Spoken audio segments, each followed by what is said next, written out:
As the Chancellor prepares to present her spring statement on March the 26th, a coalition of leading charities has raised alarm bells regarding proposed cuts to disability benefits that could push 700,000 disabled households into poverty. At the AM to PM Wellbeing Service, we echo the urgent plea of these organizations. Cuts to disability benefits, particularly personal independence payments, would not only exacerbate financial strain on vulnerable populations, but also undermine the government's stated goal of increasing employment among disabled individuals. Disability Rights UK, Citizens Advice, Scope, and others have highlighted a critical paradox in the government's welfare reform intentions. The narrative that cutting benefits will stimulate employment is not only flawed, it lacks empirical support.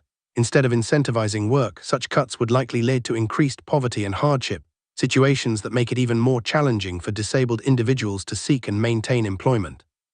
It is crucial to acknowledge that the current welfare system, as recognized by both government officials and advocacy groups, is indeed in need of reform. The financial landscape for sick and disabled working-age individuals has become increasingly daunting, with benefits expenses soaring by £20 billion since the pandemic. The projected increase to £70 billion in the next 5 years underscores the urgent need for a more supportive framework. However, cuts to benefits are not the solution and will not fix the systemic issues that many disabled individuals face. Rather than imposing cuts, we must invest in a robust support system that empowers disabled individuals to access employment opportunities when suitable.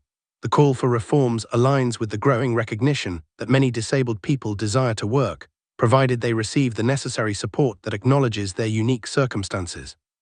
The statistics shared by Work and Pensions Secretary Liz Kendall, namely the 2.8 million people out of work due to ill health and the 1 in 8 young people disengaged from education, training, or employment, reveal an urgent situation that requires thoughtful and compassionate solutions.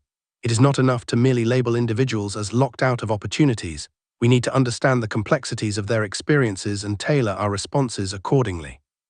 At the AM to PM Wellbeing Service, we see firsthand the impact of financial strain on mental health and overall well-being.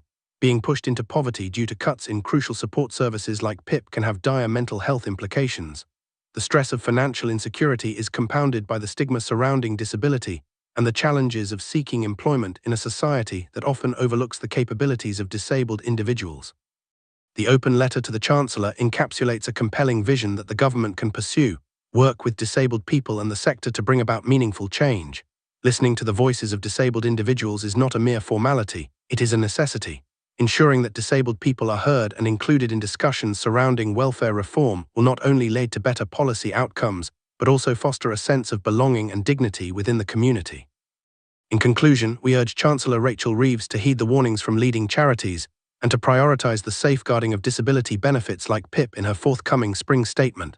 Making cuts to vital supports will not achieve the intended goals of increasing employment or easing the welfare burdens on taxpayers. Instead, we need meaningful reforms built on the foundation of empathy, understanding, and collaboration with disabled communities. By investing in support and embracing the full potential of every individual, we can create a society that honors the principle of equality, thereby enriching us all.